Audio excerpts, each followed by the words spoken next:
Welcome to Thank God You're Not My Child.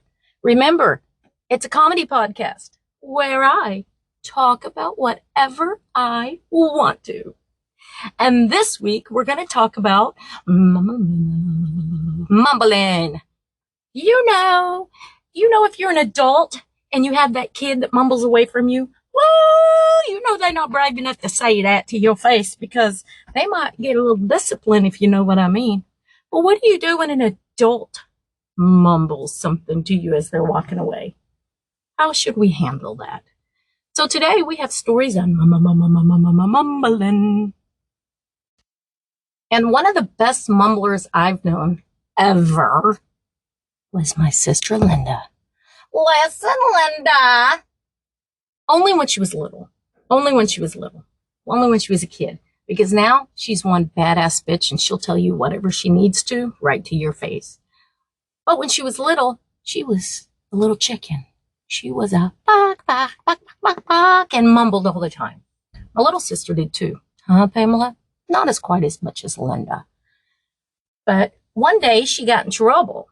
She got in some pretty big trouble. I don't remember what it was. It was between her and mom, because if you get in trouble, maybe the other kid doesn't need to know. That's what I was always taught. And she was old enough. She was 16 and old enough to go out and do things that I wasn't old enough for. So you'd have to ask her what she got in trouble for. But man, was mama mad. And when your mama's mad, man, now I can just look back at all the times my mom was mad at me and thought, what the fuck was I thinking? Anyway, kids, I was a kid once. You were a kid once. We were all a kid once. So we're going to go back to the story. Linda. So she listens to mom and I'm listening and all she wants to do is almost hear an apology that she was wrong. My mom wanted to hear I was wrong. I won't do it again. You know what parents want to hear. Well, Linda would not say one damn word. And I'm sitting I don't know if they know I'm watching or not, but I'm sitting here. I was 3 years younger. So I'm nosy. Okay. So I'm a nosy bitch. But what sibling is it? So I'm listening, and Linda will not say one word. She will not say one word to my mother. And my mother is a little upset because, when you're trying to talk to somebody and ask them why they did something wrong and they just stare at you and say nothing, it can put you in a whole different mood. Have you ever been in that position? A whole different mood. Well, Mom got tired of trying to have Linda think about what she did and all that parent stuff, which I didn't know what was going on then, if you know what I mean. You learn to be a parent. Every day is a new learning. So she tells her to go to her room. You go to your room, and when you want to talk about what we're doing, you can come back out. Okay, that's pretty good. Linda turns around, and Linda had this long hair. And when I'm telling you, it was like crystal gel hair. Crystal gel hair. My hair is curly, wavy. I have so much hair. I literally have so much hair on my head that I get headaches from ponytails. So I'm constantly trying to do something. I wear hats a lot now just because I don't have to worry about putting my hair. So, because I'm growing it longer to get married, hopefully in September. Friday the 13th is what I'm aiming for. So she turns around, and I couldn't hear what she was saying. I'm pretty sure Mom heard her mumbling. And now Mom says I've talked to Mom about it the last couple of years. And you do remember when big things happen. You know what I mean? You remember as a parent. I probably could tell you a whole episode, probably longer than my normal episodes, of shit my kids said that I remember they said. Because, who doesn't have that? Anyway, Mom says that below her breath, she was going, you're the worst mother ever, and you're a bitch, and all the way back to her room. And let's just say it. My mama, I never saw my mama run because she didn't have to. My mama cooked. My mama fished. My mama played with us. My mama chased us around the room with a bullwhip because she thought it was funny, but never touched us. So don't be calling no DFS shit on me. She's a great mom. But when Linda said that, walking down that hallway, and Mom heard that, it took me about 2 seconds to realize my mom is going after that bitch. Linda gonna fuck up. And all I know is mom pushed her in that room and they went in there and they screamed at each other for maybe 30 minutes, but they got it out. So Linda, do you remember what you said? And I'm still shocked that your mom's favorite, because look at you mumbling like that down the hallway. What the fuck? Anyway, I am the second favorite. So that was my story of mumbling with Linda. And I'm just telling you one thing. She mumbled all the time. I heard her mumbling all the time. I blackmailed her one. I'm pretty sure I got some candy or something one time because I heard her call my mom a bitch. I got slapped for that. So, I knew she was going to get in trouble. But so anyway, when your kid mumbles, what do you do about it? Because those teenagers that mumble away because they have things to say, but they can't say it to your face. So, what did your teenager mumble? So I think we can agree that mumbling when you walk away is going to get you in trouble. It's going to kick your ass. And we both know it. Maybe Linda should have just nicely said those words to mom right there. And then they could have that big discussion right there without her getting like mom all pissed. And because walking away mumbling will piss you off. And then if they'd been right there, I would have heard everything and wouldn't have had to ask what was said 35 years later or 40 years, 45. Oh shit, 45 years later. So I went on YouTube to see if I could find some TikTok, stories, Reddit, whatever. I go on to look if I can find some. I want to see what other parents have done when their kids walk away mumbling. I just want to hear other stories. And so I found a lot of them. There are so many on there. If you want to have fun, go watch what parents do for kids that mumble walking away. You'll sit there and go, oh, no, I don't think so. And you'll understand why. Thank God you're not my child. Everyone can say. You understand? Anyway, I shared it on my Facebook, and I'm going to share it on everything, but go look up Baby Mumble Rapper. I'm impressed. This mom nailed it. I'm pretty sure she's probably because of doing this with her baby mumbling.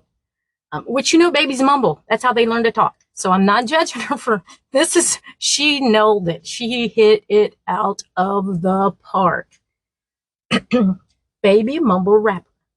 He has songs like Milk Drunk, Baby Got Back, or Baby Got Snack. Not back.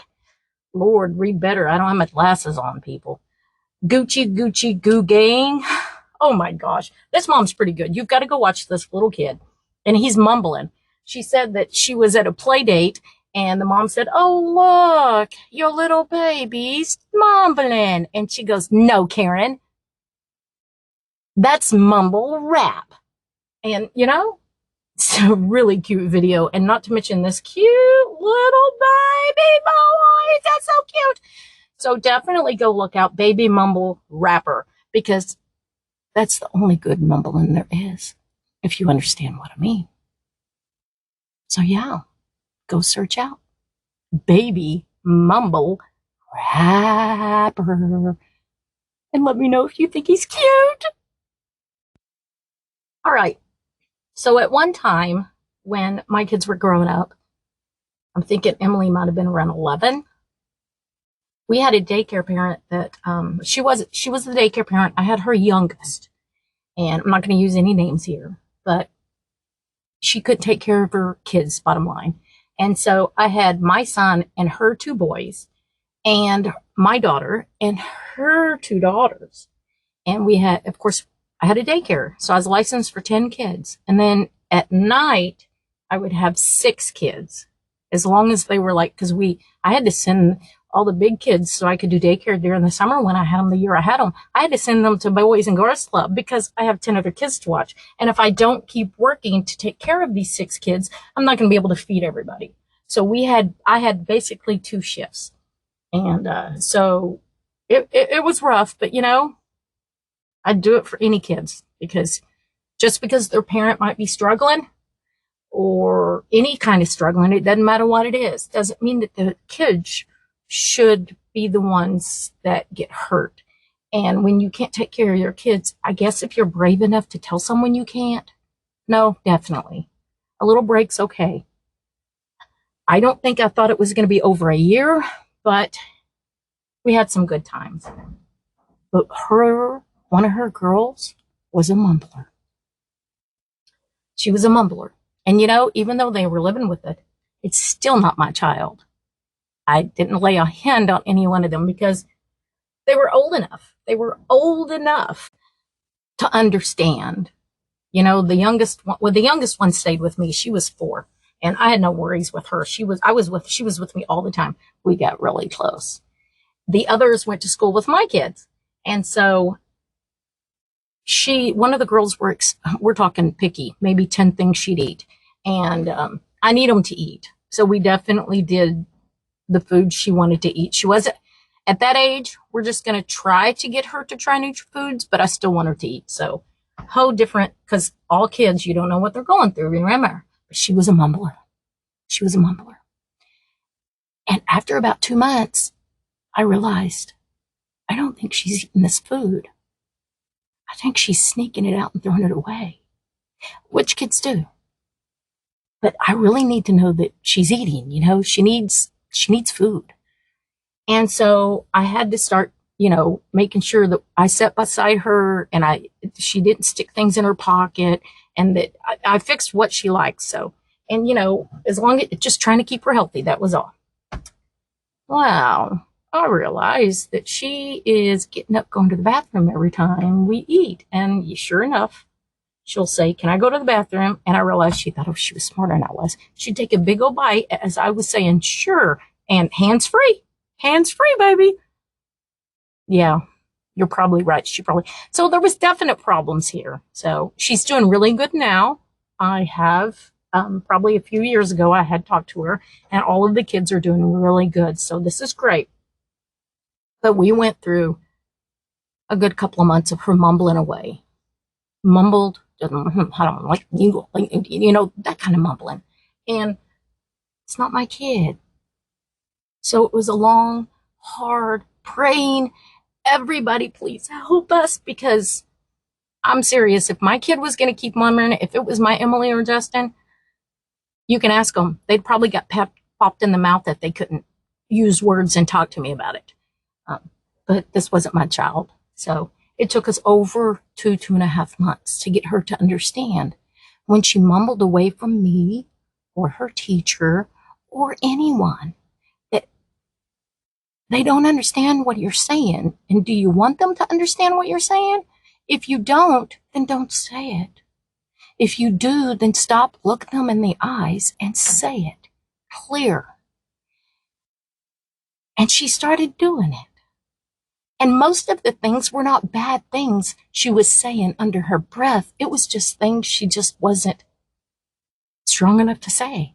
And it wasn't the fact she was being mean. It was the fact that she just wasn't strong enough or brave enough. And I mean, she was in a home with, me. And, there literally, we had 8 people, 10 kids during the day with me, and then 8 kids at night. And it was one of the hardest years of my life, taking care of that many kids. But it was also one of the best years of my life, because our family was big for a whole year. It was. And we taught those kids to be strong and to be brave. And we gave that mom time to try to get herself together. And it was hard. It was hard. But remember, sometimes the hardest thing you do is going to be the best thing you do. So the last one's going to be a story of me. Not when I was mumbling, but when I had something mumbled to me. And the way it led up, even though it was someone I didn't know, the situation, it broke me. It broke me. And I don't think she even knows. And that's what's really bad, because I'm pretty sure she's an awesome, awesome person. But when you say something under your breath, when you turn around or leave or walk away, somebody might hear it. And that was like putting a knife in my heart, because you don't know me. you know? So here it is. I always wanted to play roller derby, you know? And yes, I was told for many years, I just wasn't a good enough skater. Well, I really thought I was. I liked to skate. I skated in Krebs, Oklahoma. And just in case that Mr. Baker listened, hey, you want to go skating in McAllister? You can bring your wife. I'll bring Evan. Don't worry. Anyway, but we could couple skate once just for old time's sakes. But anyway, so I was one of those kids that stayed at the skating ring anytime it was open, more than church. So let's just say that maybe skating was my church when I was a teenager. So don't judge me. Jesus forgives. So anyway, I moved from Springfield, Missouri. And yes, if you do not know, Springfield, Missouri has Springfield Roller Derby, and they are the best team ever. And I knew that. But you know, when you bond with it is possible to bond with another team, and I'm 4.5 hours away from them. So I've decided to go only like an hour and 45 minutes away, which is still a long time, but you know, it's closer than 4.5 hours, and the team looks really cool. And I'm not saying any names because, you know, people fuck up and people mess up. So I don't want to put any names on there. So I went, and this vibe is, first of all, my anxiety is so bad that I had to know for 2 weeks, maybe more, that I personally was going to go to this. I'm personally going to drive up. I'm personally not going to vomit as I walk in. I am going to do this. The first time I walked in when I was 51, because I was told so many times I sucked at skating, I was almost in tears. And not to mention that I'd only been single for a year. I mean, I was at 50, I was single. So at 51, I decided I'm going to try this out.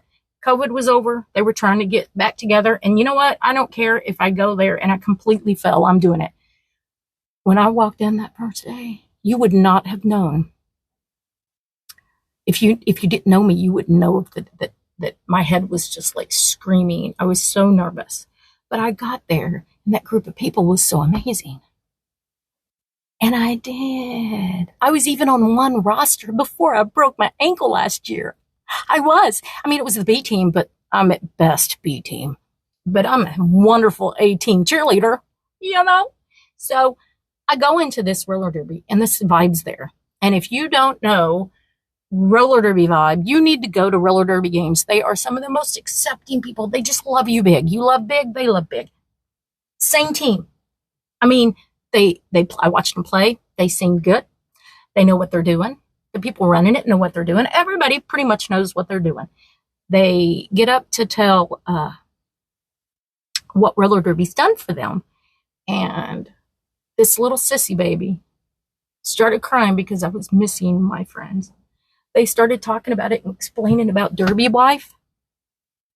And if you don't understand that, it's just, I'm 100% straight, but I don't have a Derby wife. I have a Derby best friend. Double D's, Deb. But I think I might have to actually see if she'll be my Derby wife. Ooh, maybe Flower Saturday. Ooh, maybe she'll say yes. Okay, anyway. So, you know, it seems the same vibe. They seem a really group of people.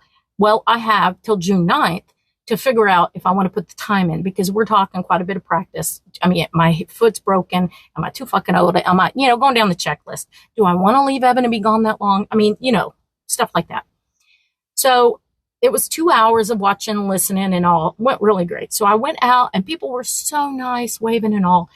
But I mean, the anxiety is still, I'm always still to the point where I think I could vomit, because I have sat here. I've cried while they're talking because I miss my team. I talked to them.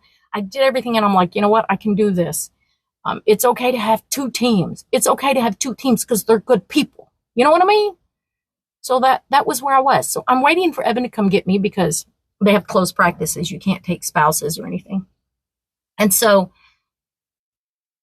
they're all, why? Oh my gosh, I love the color you're wearing. I mean, just great people, you know?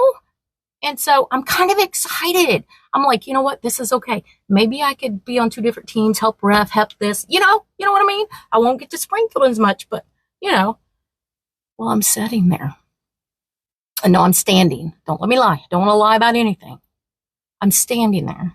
And this cool girl that I'd talked to comes up and says, "Are you going to the restaurant with us?" Because they had told us all.